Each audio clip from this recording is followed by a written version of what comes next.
Chapter 7. Jalan yang kuat. Wajah Heseng kosong karena terkejut. Dia masih tidak bisa menebak apa yang terjadi. Dia tidak bisa merasakan ki primordial dari bocah ini. Meskipun gerakannya luar biasa, itu tidak datang dengan kekuatan yang cukup. Atau dia tidak akan terguncang begitu saja sampai darahnya mulai melonjak. Dia mungkin berhati-hati selama waktu normal, tetapi di sampingnya berdiri dewinya saat ini. Jadi dia tidak bisa kehilangan muka sama sekali. Marah karena marah. Dia meraung ketika dia hendak bergegas. Ketika gadis berbaju biru di sampingnya berkata, "Senior Yu, lupakan saja." Dengan ekspresi malu dan marah di wajahnya, Heseng berkata, "Lan Duo, beri aku 5 menit. Aku akan melumpuhkan anak ini dan mengambil kamar ini untukmu." Lan Duo menggelengkan kepalanya dan berkata, "Sudahlah, dia mendapat kamar dulu." Kelopak mata Yun Xiao sedikit berkedut saat dia berkata, "Ini kamu?" Wajah halus dan cantik muncul di matanya, menyebabkan pikirannya sedikit bergetar. Melihat Yun Xiao dengan takjub, Lan Duo berkata dengan lembut, "Aku tidak percaya bahwa hanya karena kamu tidak dapat mengembangkan kekuatan kamu, kamu telah mulai mengembangkan keterampilan kamu. Sumber daya keluarga Li memang berlimpah. Itu adalah langkah yang sangat baik. Namun keterampilan tanpa kekuatan hanya untuk pertunjukan." Ekspresi Yun Xiao menjadi sedikit aneh, tapi dia setuju. "Kamu benar." Sementara itu wajah Heseng semakin gelap. Dia menatap Lan Duo dan bertanya, "Lan Duo, apakah kamu mengenalnya?" Alih-alih menjawabnya, dia tersenyum dan berkata kepada Yun Xiao, "Jadi tidak mungkin bagimu untuk mengalahkanku. Kesenjangan di antara kita hanya akan tumbuh lebih besar. Faktanya, kamu adalah tuan muda keluarga Li. Jadi, bahkan jika kamu tidak bisa berkultivasi, kamu masih akan memiliki masa depan yang cerah. Bagaimana kamu begitu gigih?" Tuan muda keluarga Li, Heseng tercengang. Dia adalah pecundang terkenal dari keluarga Li. Ekspresinya tiba-tiba berubah aneh. Dia telah mendengar tentang reputasi Yun Xiao, seorang pecundang yang tidak pernah bisa berkultivasi. Bahkan Grandmaster dari Asosiasi Alkemis tidak bisa berbuat apa-apa untuk membantunya. Jadi anak itu adalah pecundang yang terkenal itu. Tidak heran aku tidak bisa merasakan ki primordialnya apapun di dalam dirinya.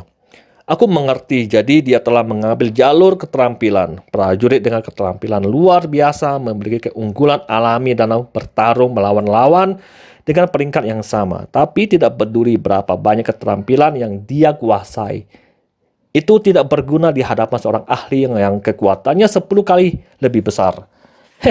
Aku mendengar bahwa tuan muda yang tidak berguna dari keluarga Li ini dengan gila-gilaan merayu Luo Lan Duo sebelumnya dan bersedia menyerah hanya setelah dia menderita pukulan. Ya, tidak masalah seberapa terhormat dia. Tanpa kekuatan dia hanya sepotong sampah. Luo Lan Duo adalah kecantikan yang terkenal. Jadi tentu saja dia tidak akan pernah jatuh cinta padanya. Yun Xiao tahu dia salah paham dan dia memiliki perasaan aneh di hatinya. Sebelum jiwa Gu Feiyang terbangun, dia dengan gila-gilaan merayunya untuk suatu periode. Dia masih ingat kata-kata yang diucapkannya begitu tegas. "Suamiku harus menjadi pahlawan semangat yang gigih, dan dia akan menjadi penjaga negara. Terlepas dari status terhormat kamu bagaimanapun adalah pecundang yang tidak bisa berlatih seni bela diri. Kalahkan aku suatu hari, dan baru setelah itu aku akan memikirkan proposalmu."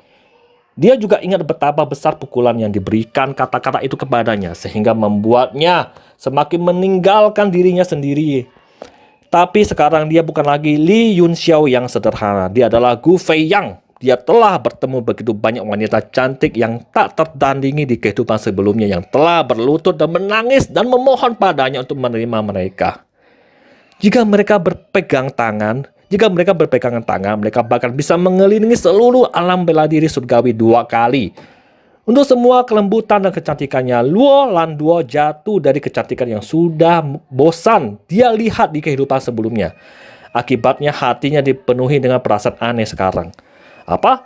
Tuan muda yang tidak berguna seperti dia mencoba merayumu. Dia benar-benar melebih-lebihkan dirinya sendiri. Meskipun Heseng menderita kerugian kecil, dia dalam suasana hati yang baik setelah Segera setelah dia menyadari bahwa Yun Xiao adalah seorang pemboros atau sampah, Yun Xiao mengangkat matanya sedikit dan menatap He Seng. Tatapan tajam menusuk tepat ke jantung He Seng seperti pisau, menyebabkan dia bergidik ketakutan dan segera menutup mulutnya saat butiran keringat dingin keluar dari dahinya. Aku pikir kamu salah paham. Apakah aku sepotong sampah atau tidak? Aku tidak akan melawan kamu. Jika tidak ada yang lain, aku akan berkultivasi. Setelah dia selesai, Yun Xiao melambaikan tangannya dan berjalan langsung ke kamar 013 sebelum menutup pintu. Landuo sedikit terkejut. Dia menyipitkan matanya yang indah seolah sedang memikirkan sesuatu. He Seng di sisi lain melebarkan matanya saat badai besar melonjak di hatinya. Apa yang terjadi? Dia hanya sepotong sampah yang bahkan tidak bisa membuka cakranya. Tapi kenapa seluruh tubuhku terasa dingin seolah-olah aku jatuh ke dalam jurang ketika dia hanya melilikku? Astaga, sekilas. Dia menelan ludah dan menatap pintu kamar 013 yang tertutup. Dahinya bercucuran keringat dingin. Tiba-tiba dia menemukan bahwa dia tampaknya telah mengembangkan rasa takut pada Yun Xiao, yang menghilangkan keinginan bertarungnya ketika dia menghadapi yang lainnya lagi. Demi kamu, Landuo, aku akan mengampuni dia kali ini. Ayo pergi. He Seng berkata, pasti syok dan mencoba menyelamatkan wajah apapun yang masih dia miliki. Landuo mengangguk ketika dia berbalik dan hendak pergi ketika dia tiba-tiba memberi sedikit jeda. Lalu menatap He Seng dan berkata, Senior Yu, apa yang dikatakan Li Yun Xiao barusan benar. Meskipun pukulan harimau kamu memiliki momentum yang hebat, itu hanya bentuknya. Jika kamu bisa menguasai esensinya, kamu tidak akan mudah ditangkap olehnya. Wajah He Seng memerah, bercampur merah. Matanya penuh rasa malu dan marah. Sementara hatinya memendam kebencian yang kuat terhadap Yun Xiao. Begitu Yun Xiao memasuki ruang budidaya, dia melihat sekeliling dan menemukan itu adalah ruang seluas 100 meter persegi. Itu kosong, tetapi untuk dua bongkahan batu besi hitam yang ditempatkan di sudut, masing-masing setinggi sekitar 1 meter dan dengan bentuk kasar seorang pria. Mereka jelas menjadi sasaran latihan seni bela diri, karena mereka dipenuhi bekas tinju dan telapak tangan, serta penyok dan goresan pedang dan pisau. Salah satunya rusak parah, kehilangan bentuk aslinya. Dua batu besi hitam ini pasti berusia lebih dari 100 tahun. Yun Xiao memberi mereka pandangan kekaguman dan mengusap permukaan mereka sejenak. Terlepas dari waktu atau tempat, selalu ada pejuang yang tidak takut kesulitan, yang mencurahkan semua upaya mereka dalam berkultivasi saat mereka maju di sepanjang jalan yang kuat. Dia menangis pelan. Sekarang bukan waktunya untuk emosional tentang hal-hal ini. Aku harus mendapatkan kembali kekuatan aku segera mungkin. Selama aku membuka sumbat meridian aku dan menyingkat atau memadatkan ki primordial, aku rasa aku akan kembali ke puncak alam 9 surga dalam 10 tahun, mamen. Dari kondensasi ki primordial ke puncak alam 9 surga, tidak peduli seberapa jenius seseorang, setidaknya perlu 100 tahun untuk mencapainya. Tidak seorang pun kecuali Gu Feiyang yang berani membuat pernyataan seperti itu, bahkan jika mereka adalah reinkarnasi dari penguasa bela diri. Karena dia bukan hanya penguasa bela diri yang diberikan, tetapi juga seorang alkemis tingkat berdaulat tingkat 9. Derak cepat terdengar dari dalam dirinya saat tubuhnya membungkuk ke belakang dalam pose yang luar biasa. Tangan dan kakinya bergabung membentuk lingkaran sempurna, dan kemudian otot dan tulang yang mulai berubah secara halus. Selain rasa sakit yang luar biasa, ada kekuatan aneh yang mengalir bolak-balik di dalam dirinya. Itu berbeda dari ki primordial yang dulu dia kenal. Kekuatan yang mengalir melalui otot dan pembuluh darahnya adalah kekuatan fisik murni. Setelah bertahan selama rentang 7 nafas, dia akhirnya kehilangan cengkeramannya dan terpental ke dinding. Dia membuka mulutnya dan meludahkan seteguk darah. Kepalanya terguncang, namun ada senyum di wajahnya yang tampak menyesal. Di bawah 10 kali gravitasi, efek gaya bulan dan matahari benar-benar berlipat ganda dalam waktu kurang dari 3 hari. Aku akan dapat mencapai fisik seorang pejuang magang. Dan pada saat itu, aku akan memiliki setidaknya 60% peluang untuk berhasil menembus meridian aku. Sama seperti Yun Xiao berkultivasi dalam pengasingan. Berita bahwa dia telah mengalahkan Yu Heseng dengan satu gerakan telah menyebar ke seluruh zona gravitasi 10 kali lipat. Semua orang merenungkan masalah ini meskipun dia memiliki kecurigaan untuk menggunakan keterampilan bela diri tingkat lanjut. Fakta bahwa dia telah mengalahkan seorang prajurit magang tingkat puncak yang telah membuka 7 cakra dengan tubuh manusia biasa masih sangat mengejutkan mereka yang mendengarnya dan bahkan membalikkan persepsi tentangnya.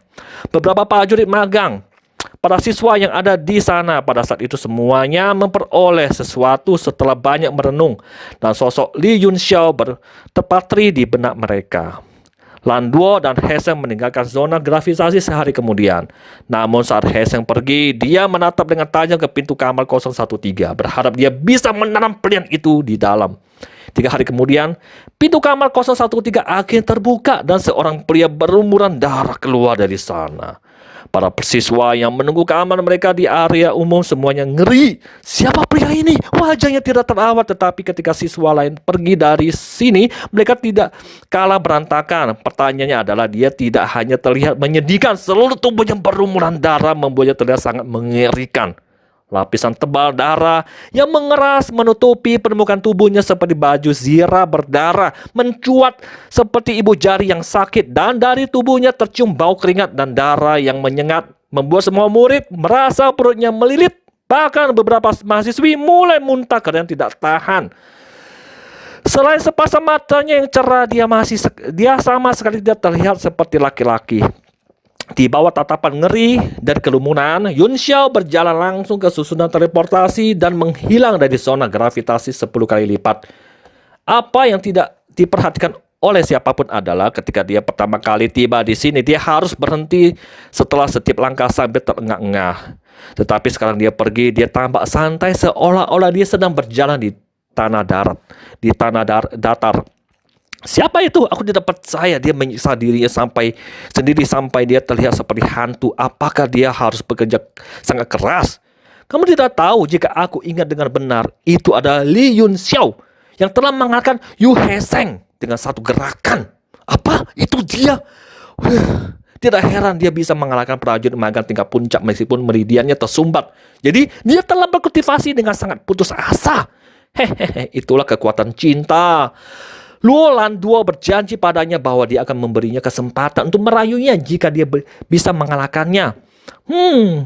Luo Lan Duo cantik, tetapi dengan statusnya sebagai tuan muda keluarga Li, seharusnya tidak menjadi masalah besar baginya untuk memiliki beberapa gadis cantik dengan pangkat yang sama, kan? Siapa yang tahu? Tapi tidak peduli seberapa keras dia mencoba, dia tidak akan pernah bisa mengalahkan Luo Lan Duo. Terlepas dari seberapa maju keterampilan bela dirinya, dia hanya badut dalam menghadapi kekuatan absolut. Memang Luo Lan Duo adalah salah satu dari 5 ahli teratas di antara semua mahasiswa baru. Aku mendengar bahwa dia mencapai alam asal bulan lalu dan menjadi pejuang sejati. Berhentilah meratap dan mulailah berkultivasi dengan keras, anak muda. Seorang pecundang dan seorang gadis telah melampaui kita. Tiba-tiba terdengar suara teriakan.